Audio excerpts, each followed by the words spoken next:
Biot-Savart के नियम की सहायता से या बायो-सेवर्ट के नियम का उपयोग करके धारावाही लूप की अक्ष पर चुंबकीय क्षेत्र की तीव्रता के लिए सूत्र हम प्राप्त करेंगे बच्चों। इससे पहले हम पढ़ चुके हैं अनंत लंबाई के या कहें परिमित लंबाई के चालक तार के निकट चुंबकीय क्षेत्र इसके सहायता से बायो-सेवर्ट के नियम की सहायता से। तो ये इसके यूजेज हैं बच्चों, अनुप्रयोग हैं, वो हमें पढ़ने हैं, यहाँ पर वो हम पढ़ रहे हैं बच्चों।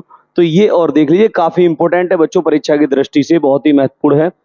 आइए देखते हैं बच्चों, माना कोई धारावाही लूप है, ये एक कोई धारावाही लूप है। धारावाही से मतलब है ऐसा लूप जिसमें धारा प्रवाहित हो रही है, जिसकी त्रिज्या a है। तो बच्चों इसकी रेडियस, इसकी जो त्रिज्या हमने a ले ली है, इसमें I धारा प्रवाहित हो रही है बच्चों, इसमें I धारा प्रवाहित हो रही है।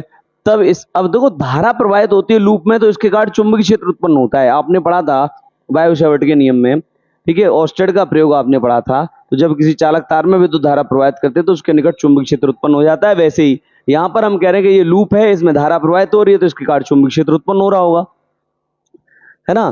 तब इसके केंद्र O से ठीक है x दूरी पर स्थित बिंदु P पर चुंबकीय क्षेत्र की तीव्रता के लिए सूत्र की स्थापना करनी है बच्चों। इसकी अक्ष पर करनी है तो x दूरी पर यहाँ पर चुंबकीय क्षेत्र की तीव्रता हमें निकालनी है। तो देखो बेटा, हम इसके लिए क्या करते हैं, तब इस पर एक लघु अवयव, इस लूप पर एक लघु अवयव dl मान लेते हैं।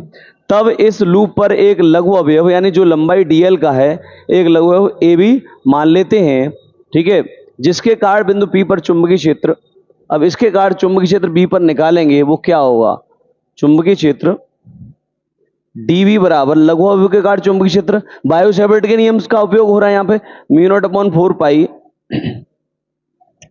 I dl sin theta upon ideal sin theta upon R square. ठीक है बेटा, ideal sin theta upon R square, ये हो जाएगा समीकरण नंबर फर्स्ट। और ये समीकरण नंबर फर्स्ट बना बच्चों आपका, और कहां से आ गया, ये बायो-सेवर्ट के नियम से बच्चों। ये कहां से आ गया, बायो-सेवर्ट के नियम से। यहां लिख देता हूं सामने, ये बायो-सेवर्ट के नियम से बच्चों ये आपको पता चला। अच्छा, यहां पर जो थीटा बना हुआ है बच्चों, वो थीटा dl लघु अवयव dl और लघु अवयव को इस बिंदु P से मिलाने वाली रेखा के बीच का कोण है। यहाँ थीटा लघु अवयव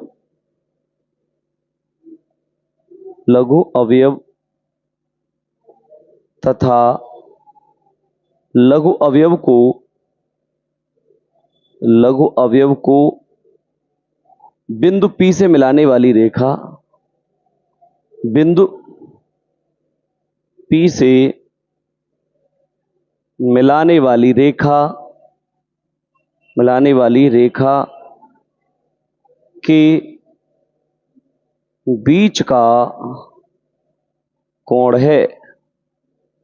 ठीक है बेटा, ये हमने कहा, ये लघु अवयव को बिंदु P से मिलाने वाली रेखा के बीच का कोण है, जो कि 90 अंश है। अब यहां से देख लो, ये कुछ इस प्रकार से होगा, और ये इसमें बीच में ये रेखा ऐसे, ये अच्छी रेखा ऐसे है, ठीक है। तो बेटा यहाँ पर अगर आप देखोगे तो इस लघु अवयव के कारण चुंबकीय क्षेत्र, लघु अवयव से इस को मिलाने वाली जो रेखा होगी, इसके लघु अवयव के बीच में ये क्या ऐसे करके सीधी जा रही होगी रेखा, जो रेखा जा रही होगी वो सीधी जा रही होगी। तो इस लघु अवयव और इस रेखा के बीच में कोण बनेगा 90 डिग्री बच्चों, क्योंकि ये ऐसे है, लघु अवयव ऐसे है और रेखा ऐसे है, तो 90 डिग्री एंगल बनेगा। तो हम ये कह सकते हैं जो कि 90 अंश है, और है जो कि क्या है, 90 अंश है, जो कि थीटा बराबर 90 अंश है। ठीक है बेटा, तब आप ये लिख सकते हैं, तब बेटा dV बराबर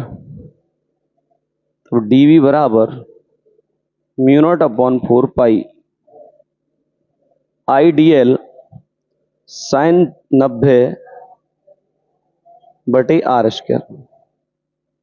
ठीक है, अब थोड़ा ऐसे और छोटा कर देते हैं इसे, अभी समीकरण फर्स्ट न बना करके इसे हटा देते हैं, समीकरण नहीं बना रहे अभी यहाँ पे, ठीक है, ध्यान दें, इसे समीकरण नहीं बना रहे, ठीक है। अब यहाँ से देखेंगे बच्चों, ये जो sin 90 हो गया, sin 90 का मान 1 होता है, तो ये dV बराबर हो जाएगा μ0/4 पाई, और ये हो जाएगा I into dl upon R square. अब बना दो समीकरण नंबर फर्स्ट, ये समीकरण फर्स्ट हो गया बच्चों। अब अब बच्चों इसके कारण यहाँ चुंबकीय क्षेत्र ये डीबी, ये इस प्रकार से यहाँ पे चुंबकीय क्षेत्र डीबी है इस लघु के कारण, ठीक है। यहाँ से बात अभी नहीं बनी है। अब क्या करते हैं बच्चों, अब लघु अवयव पर एक दूसरा, मतलब सॉरी, अब लूप पर एक दूसरा लघु अवयव समान लंबाई का दूसरा लघु अवयव ए डैश बी डैश मान लेते हैं। अब देखो यहीं पे लिख देता हूं मैं। अब बच्चों ध्यान देंगे, अब लूप पर, अब इसी लूप पर एक दूसरा लघु अवयव, अब लूप पर एक दूसरा लघु अवयव, अब लूप पर एक दूसरा लघु अवयव डीएल, यानी जिसे हम ए डैश बी डैश कह सकते हैं, ए डैश बी डैश मान लेते हैं, ए डैश बी डैश मान लेते हैं, जिसके कारण भी बिंदु P पर चुंबकीय क्षेत्र, इसके कारण चुंबकीय क्षेत्र dB था जो कि हमने यहां लिखा, ये निकाल करके ये आया यहां पे, जिसके कारण भी, और इसके कारण भी चुंबकीय क्षेत्र क्या होगा यहाँ पे dB ही होगा, जिसके कारण भी बिंदु P पर चुंबकीय क्षेत्र बेटा क्या होगा, dB ही होगा, यही होगा भाई dB, इसके कारण भी और इसके कारण भी चुंबकीय क्षेत्र क्या होगा, dB ही होगा बच्चों, ठीक है। ध्यान रखिएगा कि ये dB ही रहेगा। Any problem? अच्छा, अब देखो यहां से, अब बच्चों अब क्या करते हैं, अब ये दोनों लघु अवयवों के कारण चुंबकीय क्षेत्र dB को दो घटकों में विभाजित कर लेते हैं बच्चों। क्या कर लेते हैं, घटकों में। क्यों? क्योंकि इसके कारण ये चुंबकीय क्षेत्र की तीव्रता इधर है, एक इधर है, तो एक जगह पर दो चुंबकीय क्षेत्र की तीव्रता की दिशा तो नहीं बन पाएंगी, तो भाई ऐसा नहीं हो सकता है। तो अब क्या करते हैं, अब दोनों लघु अवयवों के कारण चुंबकीय क्षेत्रों को, दोनों लघु अवयवों के कारण चुंबकीय क्षेत्र क्या है, dB को, दोनों के कारण जो dB है, dB को क्या कर लेते हैं, दो घटकों में विभाजित कर लेते हैं, विभाजित कर लेते हैं, दो घटकों में विभाजित कर लेते हैं, ठीक है बेटा। अब दो घटकों में विभाजित कर लेंगे तो ये इसका घटक है, एक तो ये ऊर्ध्वाधर, इसके लिए इस अक्ष के हिसाब से ये ऊर्ध्वाधर होगा इसके लिए, तो मैं इसे लिख दूंगा dB sin अल्फा, और इसका ये क्षैतिज इधर की तरफ आएगा तो मैं इसे लिख दूंगा dB cos अल्फा, इसके हिसाब से है ये, ठीक है। तो अब आप कहेंगे कि ऊर्ध्वाधर ऐसे कैसे हो जाएगा, भाई इसके हिसाब से ये ऊर्ध्वाधर, ठीक है। तो इस वाले के लिए ऊर्ध्वाधर इधर ही रहेगा, मतलब इसको हमने दो भागों में तोड़ दिया, dB sin अल्फा और dB cos alpha, right, dB cos alpha. और इसको भी आप दो घटकों में तोड़िएगा, ये कैसे जाएगा, इधर dB sin अल्फा और ये इधर जाएगा dB cos अल्फा, राइट, ये एंगल बन जाएगा, इसके साथ में dB cos अल्फा ये बन गया। अब इसमें आप देख रहे हैं कि ये क्षैतिज घटक बराबर और विपरीत होने के कारण एक दूसरे को नष्ट कर देंगे, लेकिन ऊर्ध्वाधर घटक एक समान दिशा में होने के कारण जुड़ जाएंगे, ठीक है। तो यहां लिख देंगे क्षैतिज घटक, यहां लिखो क्षैतिज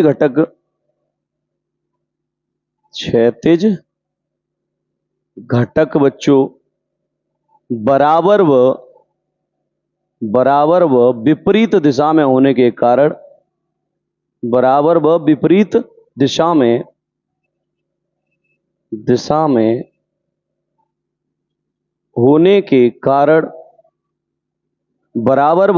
दिशा में होने के कारण, क्षैतिज घटक बराबर व विपरीत दिशा में होने के कारण एक दूसरे को निरस्त कर देंगे, एक दूसरे को क्या कर देंगे, निरस्त कर देंगे, ठीक है। किंतु ऊर्ध्वाधर घटक समान दिशा में होने के कारण समान दिशा में होने के कारण जुड़ जाएंगे। ठीक है बेटा, समान दिशा में होने के कारण जुड़ जाएंगे बच्चों।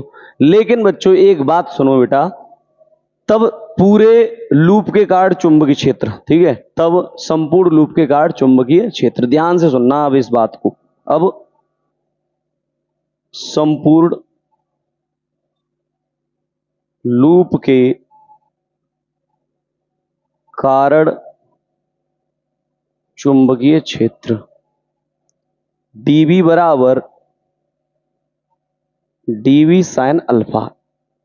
ध्यान से देखो ये वाला dV साइन अल्फा को, ये दोनों को जब जोड़ दोगे बच्चों तो ठीक है, कोई दिक्कत नहीं है। लेकिन इसके कारण आप देखो बेटा, ये देखो, ये समझने वाली बात है। ये इस घटक के कारण चुंबक क्षेत्र ये है तो इसका एक ऊर्ध्वाधर घटक ये हो गया, इसके कारण चुंबक क्षेत्र dV है तो इसका ऊर्ध्वाधर घटक ये हो गया। अब मैं समाकलन करूंगा संपूर्ण के लिए समाकलन करते हैं। तो जब इसका मैं समाकलन करूंगा बच्चों, तो समाकलन करने पे क्या हो जाएगा कि भाई इसके कारण चुंबकीय क्षेत्र और इसके कारण भी चुंबकीय क्षेत्र, दो बार डबल समाकलन हो जाएगा। दोनों को यहां जोड़ दूंगा मैं, dV साइन अल्फा, तो इंटीग्रेशन होगा तो डबल का हो जाएगा, ठीक है, तो आंसर गलत आएगा। इसलिए इसमें से केवल एक ही घटक ले लो, है ना। तो dV बराबर dV साइन अल्फा, यानी कि जो ये वाला घटक लिया हमने, ये संपूर्ण लूप के कारण चुंबकीय क्षेत्र B बराबर, संपूर्ण चुंबकीय क्षेत्र क्या हो जाएगा B बराबर, तो संपूर्ण लूप के कारण चुंबकीय क्षेत्र B बराबर dV साइन अल्फा, यानी ये वाला। तो इसका संपूर्ण के लिए क्या करना पड़ेगा, हमको समाकलन करना पड़ेगा। तो ये समाकलन का चिन्ह लगा दिया बच्चों, ठीक है। एक का इसलिए कर रहे हैं क्योंकि ये दोनों का मतलब ये जोड़ के करेंगे तो डबल समाकलन हो जाएगा और ये गलत आ जाएगा, इसलिए, ठीक है। अब ऐसा करो, यहां से समीकरण फर्स्ट से dV का मान यहां पर रख लो, ठीक है। अब इसे थोड़ा सा इजी करते हैं, आगे बढ़ाते हैं बच्चों। समीकरण फर्स्ट से dV का मान रखने पर समीकरण फर्स्ट से dV का मान रखेंगे तो B बराबर, dV क्या है भाई, इंटीग्रेशन dV की वैल्यू है म्यू नॉट अपॉन 4 पाई और I dl upon R square into sine alpha. अब बेटा यहां पे एक चीज और सुन लो भाई ध्यान से, साइन अल्फा क्या है। साइन अल्फा बच्चों इस चित्र से निकाल लो, साइन अल्फा बराबर, तो देखो यहां से साइन अल्फा अगर निकालना है हमको तो ये आधार और ये कर्ण और ये लंब, तो साइन थीटा बराबर क्या होता है, लाल बट्टे कक्का यानी लंब बटे कर्ण। तो लंब ये हो गया और कर्ण ये हो गया। तो यहां से अगर साइन अल्फा में निकालूंगा बेटा, साइन अल्फा बराबर लंब बटे कर्ण, तो लंब है हमारा ये A बटे कर्ण क्या है, R है R, तो लंब साइन अल्फा बराबर हो जाएगा लंब बटे कर्ण। ये आगे आ जाओ, इधर देखो भैया, साइन अल्फा बराबर, तो यहां B बराबर लिखोगे बेटा म्यू नॉट अपॉन 4 पाई को बाहर कर लो, ऐसा करो अभी कर लेंगे एक साथ, म्यू नॉट अपॉन 4 पाई और ये I इंटू DL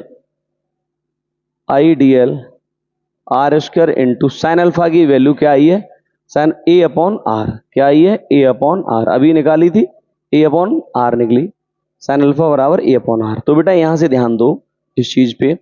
अब देखो यहां से, तो dV बराबर, अब यहां से जो मल्टीप्लीकेशन वाली चीजें वो एक साथ कर लो, तो B बराबर म्यू नॉट अपॉन 4 पाई बाहर कर लो और I upon I into A और आर क्यू ये इधर आ जाएगा बाहर और इंटीग्रेशन DL। अब DL समाकलन क्या है, किसका करना है हमें, पूरे इसका करना है, पूरे लूप का करना है। तो ये लूप का समाकलन करेंगे बच्चों इस DL का, तो पूरी परिधि आएगी और परिधि DL क्या हो जाएगी 2 पाई आर, परिधि क्या हो जाएगी 2 पाई आर। तो बच्चों ध्यान दें यहां से, तो आप यहां से ये कर सकते हैं कि B बराबर mu not upon 4 pi, B बराबर म्यू नॉट अपॉन 4 पाई और ये I into A upon are Q, I into A upon are Q into lining integral DL, lining integral DL बराबर 2 पाई इंटू ए, यानी परिधि। और ए क्यों लिया है? क्योंकि वहां पे हमने क्या रेडियस क्या ली थी? ए ली थी वहां पे, तो 2 पाई ए आ जाएगी। तो बेटा यहाँ पे आप बी बराबर लिखोगे म्यू नॉट अपॉन 4 पाई और आई इंटू, सॉरी इसकी यहाँ पे लिखना था यहाँ पे 2 पाई ए, पूरा पहले ऊपर लिखना था, पहला स्टेप यहाँ था, आधा छूट गया था। तो यहाँ पे लिख दोगे आप डीएल, इंटीग्रेशन डीएल की जगह, इंटीग्रेशन डीएल की जगह पे क्या 2 पाई इंटू ए। तो पाई से पाई कटेगा, ये इससे 2 बार कटेगा और ए स्क्वायर हो जाएगा। तो बी बराबर देखो mu not upon 2, mu not upon 2 I into A square upon are Q.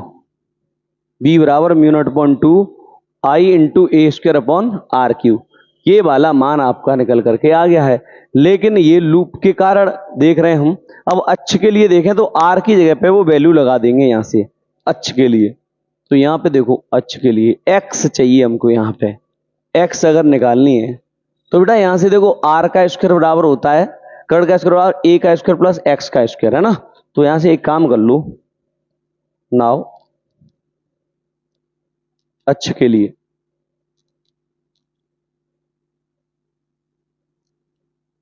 देखो, नाउ